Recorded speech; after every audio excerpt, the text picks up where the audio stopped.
દેશના આઝાદીમાં આપણું આટલું મોટું યોગદાન હતું।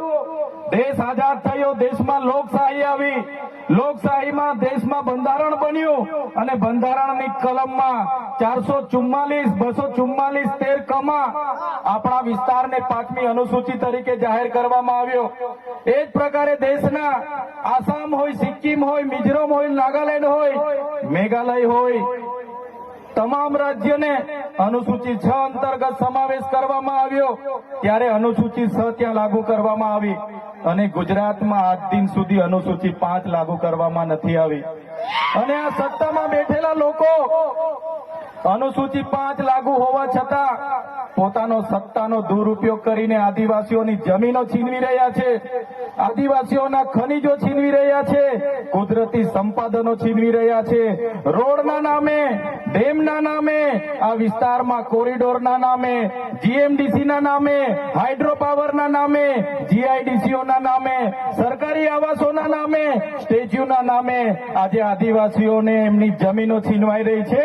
આજે આખા દેશમાં 80 લાખ આદિવાસીઓ વિસ્થાપિત થયા છે। એ આ સરકારો દ્વારા કરેલી દેન છે સાથીઓ। આજે ગુજરાતમાં, આજે દેશમાં 8% આદિવાસીઓ છે। 2011ની વસ્તી ગણતરી પ્રમાણે 11 કરોડથી પણ વધારે દેશમાં આદિવાસીઓ છે। આજે ગુજરાતમાં 15% આદિવાસીઓ છે। 1,25,00,000 આદિવાસીઓ ગુજરાતમાં છે। 29 જાતિઓ ગુજરાતમાં આદિવાસીઓની છે। આજે તમે મને બતાવો કયા ક્ષેત્રમાં આદિવાસીઓ 15% છે, બતાવો મને। તમે સચિવાલયમાં જશો, આદિવાસીઓનું લિસ્ટ તમે માંગજો, તમે હાઈકોર્ટના જજની યાદી જોઈ લેજો, તમે ઇન્ડસ્ટ્રીયલના આપણા આદિવાસીઓને કેટલા લાભો મળ્યા છે જોજો, તમે રિયલ એસ્ટેટમાં આપણા આદિવાસીઓની સંખ્યા જોજો।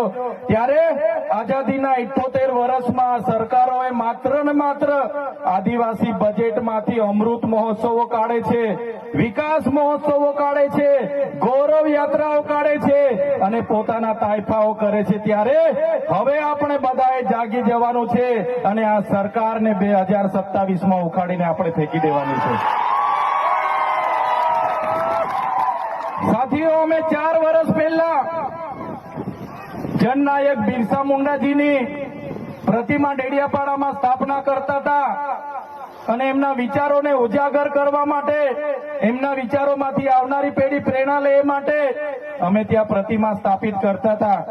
ત્યારે આ ભાજપના સાંસદ મનસુખભાઈ વસાવા, 3 જિલ્લાની પોલીસ અને એમના આરએસએસ વાળાએ આપણને ત્યાં પ્રતિમા સ્થાપતા અટકાવી દીધા હતા અને પ્રતિમા સ્થાપતા આપણા ઘણા લોકોને ડિટેન કર્યા હતા। 3 જિલ્લાની પોલીસ અમને પકડવા માટે આવી હતી, છતાં આપણે એમનાથી ડર્યા નથી અને બિરસા મુંડાની પ્રતિમા ડેડિયાપાડામાં સ્થાપિત કરી છે। ત્યારે આજે દેશના વડાપ્રધાનને આજે ડેડિયાપાડા આવવું પડે એ આપણા બધાની તાકાત છે। ત્યારે વડાપ્રધાન ડેડિયાપાડા આવે છે ત્યારે લોકોને ભેગા કરવા માટે 500 કરોડ આદિવાસી બજેટમાંથી જોગવાઈ કરવામાં આવી છે। હજારો બસોની વ્યવસ્થા કરવામાં આવી છે અને બધા કર્મચારીઓને એમાં લગાડી દેવામાં આવ્યા છે।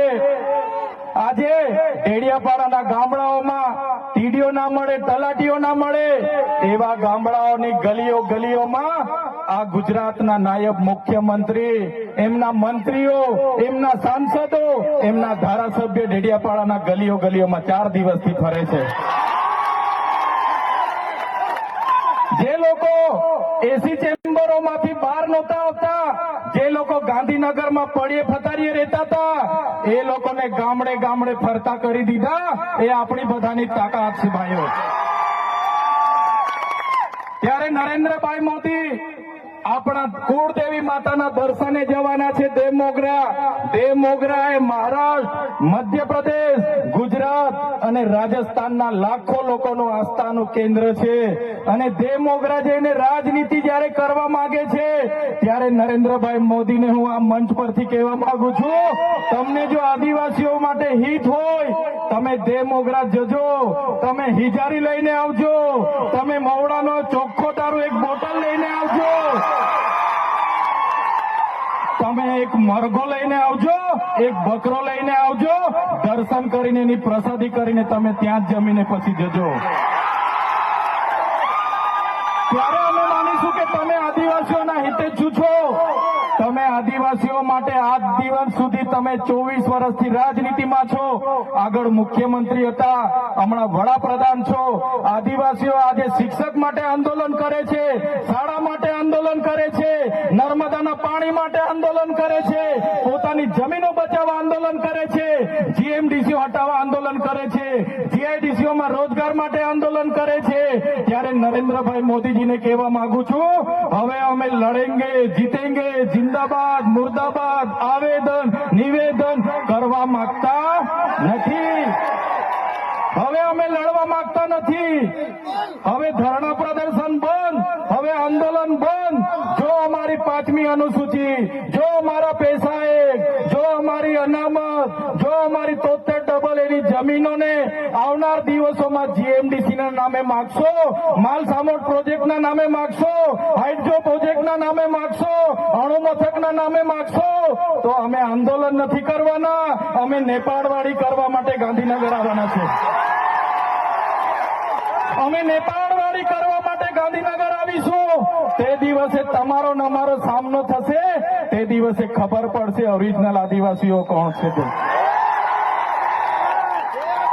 ત્યારે કેટલાક મીડિયાવાળા મિત્રોએ મને પૂછ્યું, તમારા ડેડિયાપાડામાં નરેન્દ્રભાઈ મોદી આવે છે, તમારું બધું પૂરું થઈ જાય. ત્યારે મેં મીડિયાવાળાને મિત્રોને કીધું, નરેન્દ્રભાઈ મોદી આવીને જાય પછી એમના મિત્ર ડોનાલ્ડ ટ્રમ્પને પણ લઈ આવજો. અમારા લોકોને ક્યાંય ફેર પડવાનો નથી. હવે અમારા લોકો જાગી ગયા છે, અધિકારોની વાત કરીએ છીએ. સંવિધાન અધિકારો અમને આપો, સામાજિક અધિકારો આપો. અમને જે મળેલી અમારા અધિકારોની વાત અમે કરીએ છીએ ત્યારે અમને ખબર પડી ગઈ કે આદિવાસી સમાજ હવે જાગૃત થયો છે. ત્યારે બિરસા મુંડાના રથ જયારે લઈને ફર્યા, એમના મંત્રી તંત્રી મારું નામ લઈને મને ગાળ બોલે કે પેલો ચૈતર વસાવો અહીંયા આવે છે, આમ કરે છે, તેમ કરે છે, ફલાણું કરે છે, ઢીકડું કરે છે.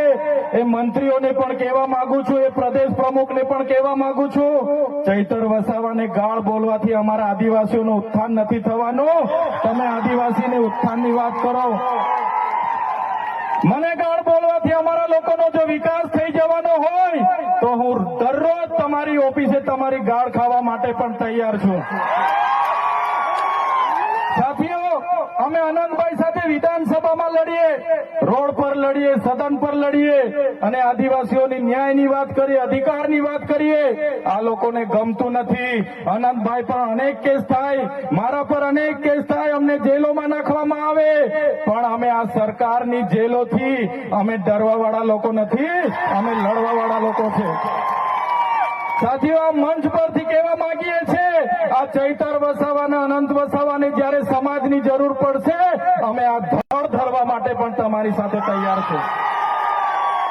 આ ધડ ધરવા માટે પણ અમે સમાજ માટે તૈયાર છે. એક ગુજરાતના મુખ્યમંત્રી ભૂપેન્દ્રભાઈ પટેલ, એક ગુજરાતના ઉપમુખ્યમંત્રી હર્ષભાઈ સંઘવીની પોલીસમાં પાણી નથી કે આ ચૈતર વસાવાના અનંત પટેલને હેરાન કરી શકે. ત્યારે સાથીઓ, જાગવાની જરૂર છે.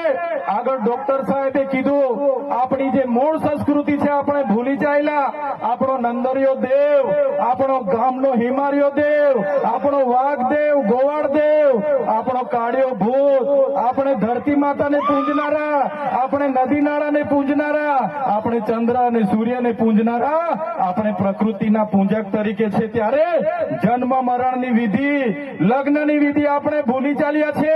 ત્યારે આજે આ લોકો આપણા પર જાતિનો દાખલો માંગે છે, પુરાવા માંગે છે. ભણેલા છોકરાઓને પૂછી લો. સાથીઓ, જે આપણી રીત પરંપરાઓ છે, આપણો જે પહેરવેશ છે, આપણા પૂર્વજો આઝાદી પહેલા ઓળખી કાઢતા હતા. ગોરા અંગ્રેજો આવ્યા, એમના પહેરવેશ, એમની બોલી પરથી આપણા પૂર્વજો જાણી ગયા કે આપણા દુશ્મન છે. આજે તો આપણે એ લોકોની સંસ્કૃતિ અપનાવતા થઈ ગયા, એ લોકોના પેન્ટ શર્ટ પહેરતા થઈ ગયા, એ લોકોના જીન ટી શર્ટ પહેરતા થઈ ગયા, એ લોકોના બૂટ સૂટ આપણે પહેરતા થઈ ગયા. આપણી બહેનો પણ આજે પંજાબી પહેરતી થઈ ગઈ, ડ્રેસ પહેરતા થઈ ગયા, ચણિયા ચોરી પહેરતી થઈ ગઈ, જીન્સ ટી શર્ટ પહેરતા થઈ ગયા. ત્યારે આવનારા દિવસોમાં આપણો દુશ્મન કોણ છે તે આપણને ખબર પડવાની નથી. ત્યારે આપણે મૌલિક નૈતિક મૂલ્યો આપણે જાળવવા પડશે. આપણી બોલી ભાષા આપણે સાચવવી પડશે.